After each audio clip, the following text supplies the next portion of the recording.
வணக்கம். நீங்கள் இணைந்து கொள்வது இலங்கையின் முதற்தர செய்தி வழங்குனர் நியூஸ் ஃபர்ஸ்டின் மதிய நேர பிரதான செய்தியுடன். நியூஸ் ஃபர்ஸ்ட் பிரதான கலையகத்திலிருந்து உங்களை சந்திக்கும் நான் சண்முகநாதன் வினோதர்ஷன். விரிவான செய்திகளுக்கு செல்லும் முன்னர் முதலில் தலைப்புச் செய்திகள். மறைந்த முதலமைச்சர் ஜெயலலிதா ஜெயராமின் பூதவுடல் இன்று மாலை பூரண அரச மரியாதையுடன் நல்லடக்கம் செய்யப்படவுள்ளது. தமிழக முதல்வரின் மறைவை முன்னிட்டு அனுதாபம் தெரிவிக்கும் வகையில் வடமாகாண சபை அமர்வு ஒத்திவைக்கப்பட்டுள்ளது. மக்கள் சக்தி 100 நாட்கள் வேலை திட்டத்தின் 2வது கட்டம் இன்று உத்தியோகபூர்வமாக ஆரம்பித்து வைக்கப்பட்டது. மறைந்த தமிழக முன்னாள் முதலமைச்சர் ஜெயலலிதா ஜெயராமின் பூதவுடல் இன்று மாலை பூரண அரச மரியாதையுடன் நல்லடக்கம் செய்யப்படவுள்ளது.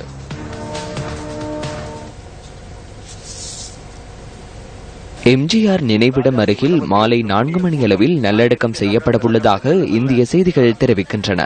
புரட்சி தலைவி ஜெயலலிதாவின் பூதவுடல் போயில் இல்லத்தில் இருந்து இன்று அதிகாலை ராஜாஜி மண்டபத்திற்கு கொண்டு செல்லப்பட்டு மக்கள் அஞ்சலிக்காக வைக்கப்பட்டுள்ளது. இன்று அதிகாலை முதல் அலைக்கடல் என திரண்டு வந்த மக்கள் கூட்டத்தினால் ராஜாஜி அரங்கம் நிரம்பியுள்ளது. தமிழகத்தின் வளர்ச்சியில் அளப்பரிய பங்காற்றியவர் ஜெயலலிதா என அவரது மறைவுக்கு குடியரசுத் தலைவர் பிரணாப் முகர்ஜி இரங்கல் தெரிவித்துள்ளார்.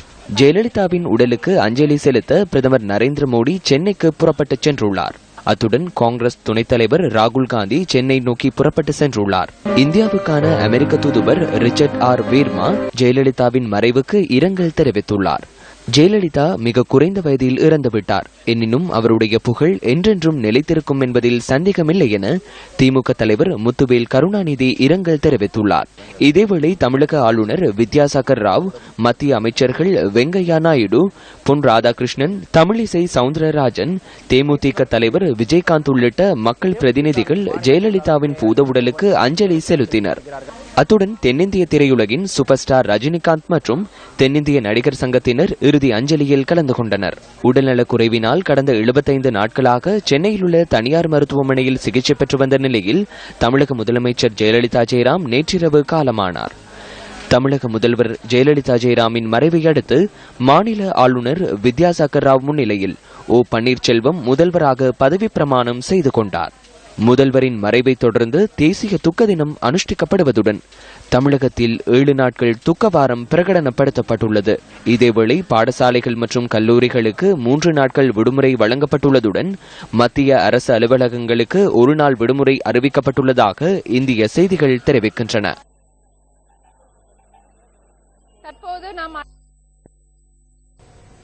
அம்மா என்று அனைவரினாலும் அன்பாக அழைக்கப்பட்ட மறைந்த ஜெயலலிதா ஜெயராம் தொடர்பில் நியூஸ் ஃபர்ஸ்ட் கொண்டு வரும் தொகுப்பு அடுத்து. மீது நம்பிக்கை வைத்திருக்கிறார்கள் என்று பலமுறை சொல்லியிருக்கிறேன். நானும் தமிழக மக்கள் மீது அளவற்ற நம்பிக்கை வைத்திருக்கிறேன். மக்களால் நான், மக்களுக்காகவே நான். ஜெயராம் மற்றும் வேதவள்ளி தம்பதியருக்கு மகளாக 1948ஆம் ஆண்டு பிப்ரவரி மாதம் 24ஆம் திகதி இந்தியாவின் கர்நாடக மாநிலம் மைசூரில் ஜெயலலிதா பிறந்தார். கோமலவள்ளி என்ற இயற்பெயர் கொண்ட ஜெயலலிதா தனது 2 வயதிலேயே தந்தையை இழந்தார். தாயின் அரவணைப்பில் பெங்களூரில் வளர்ந்த ஜெயலலிதா பிஷப் கார்டன் பெண்கள் உயர்நிலை பாடசாலையில் ஆரம்ப கல்வியை பயின்றார்.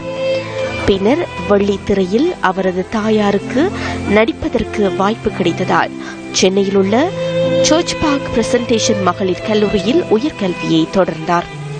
ஸ்டெலா மேரிஸ் கல்லூரியில் தனது பட்டப்படிப்பை முடித்தார். சட்டம் பயில ஆர்வம் கொண்டாலும் குடும்ப சூழல் அவரை 15 வயதிலேயே திரையுலகிற்கு அழைத்து சென்றது. ஷங்கர் வி கிரி இயக்கிய எபிசில் என்ற ஆங்கில திரைப்படம் மூலமாக தனது திரையுலக வாழ்க்கையை ஆரம்பித்தார் ஜெயலலிதா. வெண்ணிற ஆடை என்ற திரைப்படம் மூலமாக தமிழ் திரையுலகில் அவரது நடிப்பை தொடங்கினார். நடிகர்களான எம்ஜிஆர், சிவாஜி கணேசன், ஜெய்சங்கர், ரவிச்சந்திரன் போன்ற அக்காலகட்டத்தில் பிரசித்தி பெற்ற பல கதாநாயகர்களுடன் ஜெயலலிதா நடித்துள்ளார். நடிகர் எம்ஜிஆருடனான ஜெயலலிதாவின் ஜோடி பெரும் வெற்றியை பெற்று தந்திருந்தது. சங்கமம் நெஞ்சமீரண்டில் சங்கமம் என்றென கூடும் இளமை ஒன்றென பாடும். 1980 அனைத்திந்திய அண்ணா திராவிட முன்னேற்றக் கழகத்தின் நிறுவனரான எம்.ஜி. ராமச்சந்திரன் ஜெயலலிதாவை பிரச்சார செயலாளராக நியமித்தார். 4 ஆண்டுகளுக்கு பின்னர் அவர் மாநிலங்களவைக்கு நியமிக்கப்பட்டார். இதுவே அவரை திறம்பட இந்திய பாராளுமன்றத்திற்கு செயல்பட வழிவகுத்தது. தமிழ், தெலுங்கு, கன்னடம், ஆங்கிலம், இந்தி உள்ளிட்ட பல்வேறு மொழிகளில் பேசும் திறன் கொண்ட ஜெயலலிதா எம்ஜிஆரின் மறைவுக்கு பின்னர் அதிமுகவின் பொதுச் செயலாளராக பொறுப்பேற்றுக் கொண்டார்.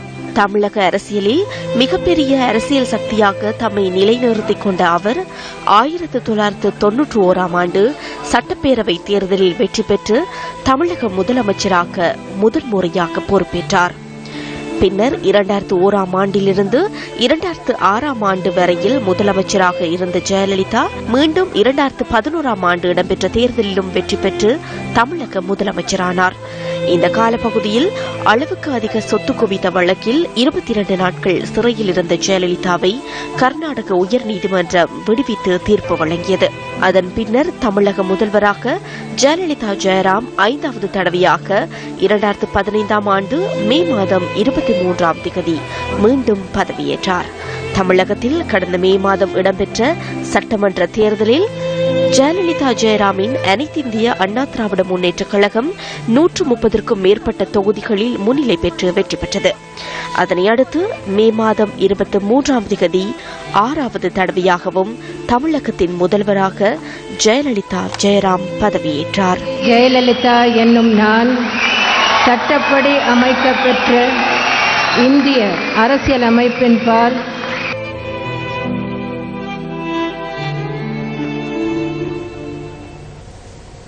தமிழக முதலமைச்சர் ஜெயலலிதா ஜெயராமின் மறைவை முன்னிட்டு ஜனாதிபதி மைத்ரிபால சிறிசேன மற்றும் முன்னாள் ஜனாதிபதி மஹிந்த ராஜபக்ச ஆகியோர் இரங்கல் தெரிவித்துள்ளனர். தமிழக முதலமைச்சர் ஜெயலலிதா ஜெயராமின் மறைவை முன்னிட்டு ஜனாதிபதி மைத்ரிபால சிறிசேன மற்றும் முன்னாள் ஜனாதிபதி மஹிந்த ராஜபக்ச ஆகியோர் இரங்கல் தெரிவித்துள்ளனர். ஜெயலலிதாவின் மறைவிற்கு ஆழ்ந்த அனுதாபங்களை தெரிவித்துக் கொள்வதாக ஜனாதிபதி மைத்ரிபால சிறிசேன தமது டுவிட்டர் தளத்தில் இரங்கலை வெளியிட்டுள்ளார். முதலமைச்சர் ஜெயலலிதா தமிழக மக்களால் மிகவும் நேசிக்கப்பட்ட ஒரு தலைவராக திகழ்ந்தார் என்றும் ஜனாதிபதி மைத்ரிபால சிறிசேன மேலும் சுட்டிக்காட்டியுள்ளார். இதேவேளை தமிழக முதலமைச்சர் ஜெயலலிதா ஜெயராம் இந்திய தமிழ் சமூகத்தினரின் மனங்களில் நீங்கா இடம் பிடித்துள்ள ஒரு தலைவர் என முன்னாள் ஜனாதிபதி மஹிந்த ராஜபக்ச தமது டுவிட்டர் தளத்தில் இரங்கல் தெரிவித்துள்ளார். அத்துடன் அன்னாரின் குடும்பத்தாருக்கும் தமிழக மக்களுக்கும் முன்னாள் ஜனாதிபதி ஆழ்ந்த அனுதாபங்களை தெரிவித்துள்ளார். தமிழக முதல்வர் ஜெயலலிதா ஜெயராமின் மறைவு செய்தி அறிந்து மிகவும் அதிர்ச்சிக்குள்ளானதுடன் மனவேதனையும் அடைந்துள்ளதாக எதிர்க்கட்சித் தலைவர் இரா சம்பந்தன் விடுத்துள்ள இரங்கல் செய்தியில் கூறப்பட்டுள்ளது. அரசியல் வாழ்வில் பல நெருக்கடிகளையும் சோதனைகளையும் சந்தித்த போதும் அவற்றையெல்லாம் எதிர்கொண்டு மக்கள் சேவையில் தொடர்ந்தும் ஈடுபட்டு மக்கள் மனதில் அழியா இடம் பிடித்த ஒரு தலைவியாக ஜெயலலிதா மிளிர்ந்தார் என எதிர்க்கட்சித் தலைவர் குறிப்பிட்டுள்ளார். காலத்துக்கு காலம் இலங்கை வாழ் தமிழர்களுக்காக ஓங்கி குரல் கொடுத்து வந்த அவர் இந்த நாட்டு தமிழ் மக்களின் உரிமை தொடர்பில் தமிழக சட்டப்பேரவையில் தீர்மானம் நிறைவேற்றியதுடன் இந்திய மத்திய அரசுடன் பேச்சுவார்த்தைகளை நடத்தியிருந்தார் என எதிர்க்கட்சித் தலைவரின் இரங்கல் செய்தியில் தெரிவிக்கப்பட்டுள்ளது. தமிழகத்தில் தஞ்சமடைந்த இலங்கை தமிழ் அகதிகளை அரவணைத்து அவர்களுக்கு தமது அரசின் மூலம் வழங்கக்கூடிய அனைத்து உதவிகளையும் வழங்கி வாழ வைத்தமையை நன்றியுடன் நினைவு கூறுவதாக எதிர்க்கட்சித் தலைவர் இரா சம்பந்தன் சுட்டிக்காட்டியுள்ளார். மறைந்த முதலமைச்சர் ஜெயலலிதா ஜெயராமின் ஆத்மா சாந்தியடைய பிரார்த்திப்பதாக எதிர்க்கட்சித் தலைவர் கூறியுள்ளார். அன்னாரது பிரிவால் துயருற்றிருக்கும் அவரது குடும்பத்தாருக்கும் தமிழக மக்களுக்கும் அகில இந்திய அண்ணா திராவிட முன்னேற்றக் கழகத்தினருக்கும் தமிழ்நாடு அரசுக்கும் இலங்கை வாழ் தமிழ் பேசும் மக்கள் சார்பாகவும் தமிழ் தேசிய கூட்டமைப்பு சார்பிலும் இலங்கையின் எதிர்க்கட்சித் தலைவர் என்ற வகையிலும் ஆழ்ந்த அனுதாபங்களை தெரிவித்துக் கொள்வதாக இரா சம்பந்தன் மேலும் குறிப்பிட்டுள்ளார். தமிழக முதல்வரின் மறைவை முன்னிட்டு அனுதாபம் தெரிவிக்கும் வகையில் வடமாகாண சபை அமர்வுகள் நாளை காலை 9:30 வரை ஒத்திவைக்கப்பட்டுள்ளன. மறைந்த தமிழக முதலமைச்சருக்கு வடமாகாண சபையில் இன்று அனுதாபம் தெரிவிக்கப்பட்டதுடன் 2 நிமிட மௌன அஞ்சலியும் செலுத்தப்பட்டது. தமிழக முதல்வர் ஜெயலலிதா அவர்கள் அமரத்துவமடைந்து சம்பந்தமாக வடக்கு மாகாண சபையினரதும் ஈழத்தமிழ் பேசும் மக்களுடையதும் சார்பாக எங்களுடைய அனுதாபத்தை தெரிவித்துக் கொள்வோமாக 2 நிமிட மௌன அஞ்சலி செலுத்துவோமாக.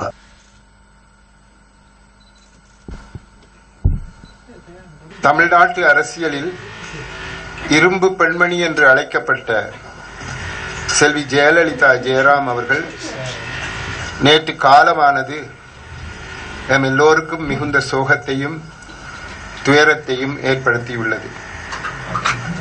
வால்வெள்ளி ஒன்று அரசியல் வானில் பளிச்சென்று பிரகாசமாகி நின்று பின்னர் திடீரென மறைந்து விட்டது.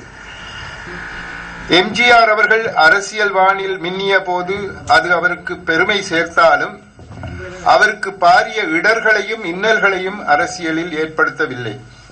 ஆனால் செல்வி ஜெயலலிதா ஒரு பெண்ணாக ஆணாதிக்க சூழலிலே தனித்து நின்று வெற்றி பெற்றார் என்பது அவரின் திடசங்கற்பத்தையும் உழைப்பையும் விடாமுயற்சியையும் கட்டித்தனத்தையும் வெளிப்படுத்துகின்றது.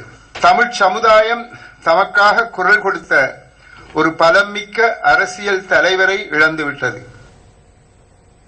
வாகனங்களுக்காக விதிக்கப்பட்டுள்ள புதிய அபராதம் மற்றும் பிரச்சினைகள் தொடர்பில் விசாரணை மேற்கொள்ளல் தொடர்பான சட்டமூலம் 1 மாதத்திற்குள் ஜனாதிபதியிடம் சமர்ப்பிக்கப்படும் என அதற்காக நியமிக்கப்பட்டுள்ள குழுவின் தலைவர் நிகால் சோமவீர குறிப்பிட்டுள்ளார்.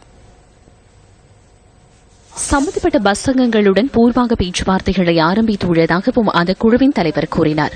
பஸ் சங்கங்களின் யோசனைகளை எழுத்து மூலம் சமர்ப்பிக்குமாறு கோரிக்கை விடுக்கப்பட்டுள்ளதாக அவர் சுட்டிக்காட்டினார். அவற்றுடன் ஏனைய சம்பந்தப்பட்ட தரப்புகளின் ஆலோசனைகளையும் பெற்று அது தொடர்பான வரவு செலவு திட்ட யோசனைக்கமைய சட்டமூலத்தை தயாரித்து ஜனாதிபதியிடம் சமர்ப்பிக்க நடவடிக்கை எடுப்பதாகவும் அவர் தெரிவித்தார். எதிர்வரும் 1 மாதத்துக்குள் இந்த சட்டமூலத்தை சமர்ப்பிக்க நடவடிக்கை மேற்கொள்வதாக பஸ் சங்கங்களின் பிரச்சினைகள் தொடர்பாக ஆராய்வதற்கான குழுவின் தலைவர் மேலும் குறிப்பிட்டார்.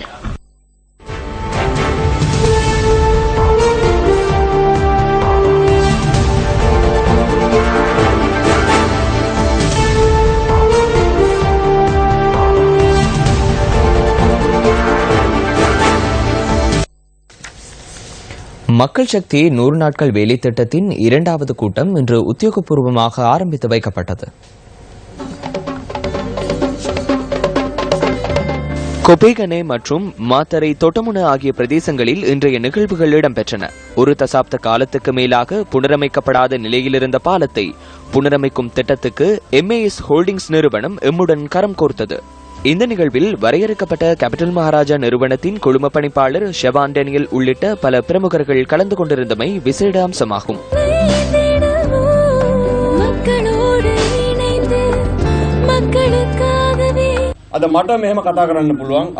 இன்று எனக்கு இவ்வாறு பேசக்கூடியதாக இருக்கின்றது. எமது செய்தி அறையில் உள்ளவர்களுக்கும் சுதந்திரமாக இன்று தலைமைத்துவம் வழங்கக்கூடியதாக உள்ளது. இதேவேளை மட்டக்களப்பு அக்குரானை பிரதேச வாழ் மக்களின் வாழ்க்கையை கேள்விக்குறியாக மாற்றியிருந்த காட்டு யானைகளின் தொல்லையிலிருந்து முற்றுப்புள்ளி பெற்றுக் கொடுக்க இன்று நாம் முதல் கட்ட நடவடிக்கையை மேற்கொண்டோம். 4.5 கிலோமீட்டர் தூரம் வரையான பகுதியை ஊடறுத்து யானை வேலி அமைக்கப்படுவதற்கான ஆரம்ப வைபவம் இன்று இடம்பெற்றது. இந்த நிகழ்வில் நியூஸ் ஃபர்ஸ்ட் அதிகாரிகள் உள்ளிட்ட பலர் கலந்து கொண்டிருந்தமை சிறப்பம்சமாகும். அத்துடன் மாத்தரை தொட்டமுன மீனவர்களது நீண்ட நாள் பிரச்சினையாக திகழ்ந்த கலங்கரை விளக்க தேவையை பூர்த்தி செய்யும் நடவடிக்கைகளும் இன்று ஆரம்பித்து வைக்கப்பட்டன. இன்னும் ஓரிரு நாட்களில் மக்களின் பாவனைக்கு ஏற்ற விதத்தில் மாறவுள்ள இந்த செயற்றிட்டங்களூடாக மக்களது வாழ்க்கையை மாற்றுவதே எமது ஒரே நோக்கமாகும்.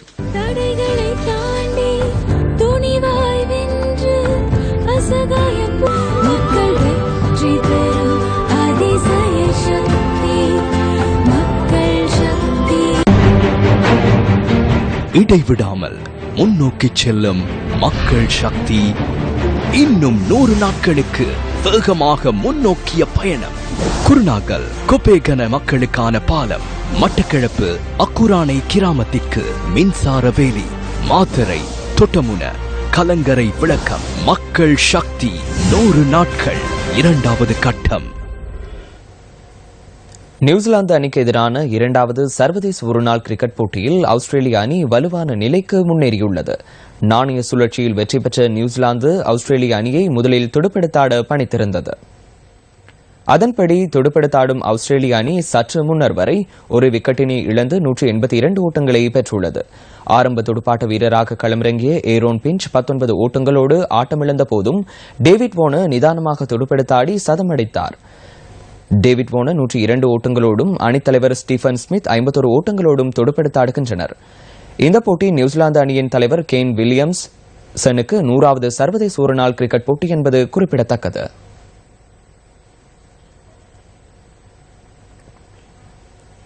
இத்துடன் நியூஸ் ஃபர்ஸ்டின் மதிய நேர பிரதான செய்தி அறிக்கை நிறைவடைகின்றது.